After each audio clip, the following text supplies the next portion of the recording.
मेरे साथ विराग गुप्ता जुड़ गए हैं, सुप्रीम कोर्ट के वकील हैं और संविधान के विशेषज्ञ भी हैं। विराग जी, जरा स्वागत है आपका राष्ट्र की बात में। थोड़ा सा ये समझाएंगे, अब ये स्थिति जो महाराष्ट्र में फंसी हुई है, क्या ऐसी सरकार को एमएलएस को डिस्क्वालीफाई करने का या ऐसी पार्टी में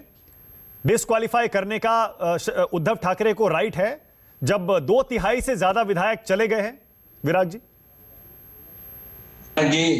आपके साथ अशोक जी हैं और मुझे नहीं लगता है कि महाराष्ट्र और इस पूरी व्यवस्था को उनसे बेहतर कोई जानता है, पर मैं विनम्रता पूर्वक उनसे एक छोटी सी बात से असहमत हूं। उन्होंने बोला कि संगठन उद्धव ठाकरे के साथ है इसलिए पार्टी उनके साथ है, लेकिन कानून की निगाह में भी जो हमारे यहाँ पे व्यवहारिक स्थिति ये है कि पार्टी का मतलब एमएलए या एमपी होता है और एमएलए या एमपी जिसके साथ होती हैं तो उसके अनुसार ही पार्टी मानी जाती है। संगठन में कौन किसके साथ है वो एक अलग पहलू है और उसके अनुसार ही मोटे तौर पर फिर चुनाव आयोग में भी मान्यता मिलती है। इसीलिए दल बदल कानून में भी जब 2/3 लोगों की बात हो रही है तो वो 2/3 अगर अखिल भारतीय दल है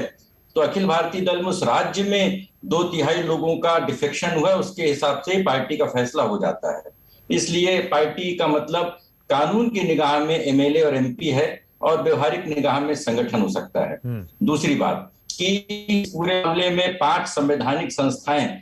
इन्वॉल्व हैं,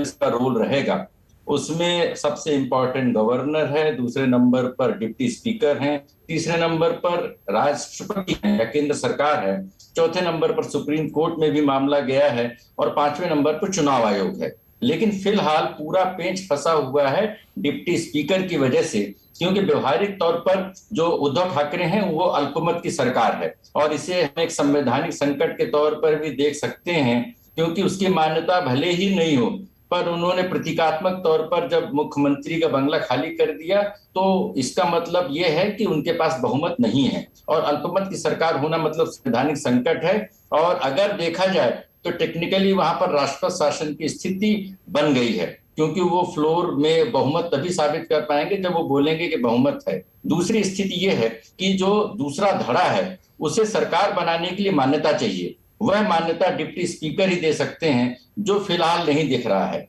तो संविधान के अनुसार यहाँ पर 2 बातें हो सकती हैं जहां से उनकी गाड़ी आगे बढ़ेगी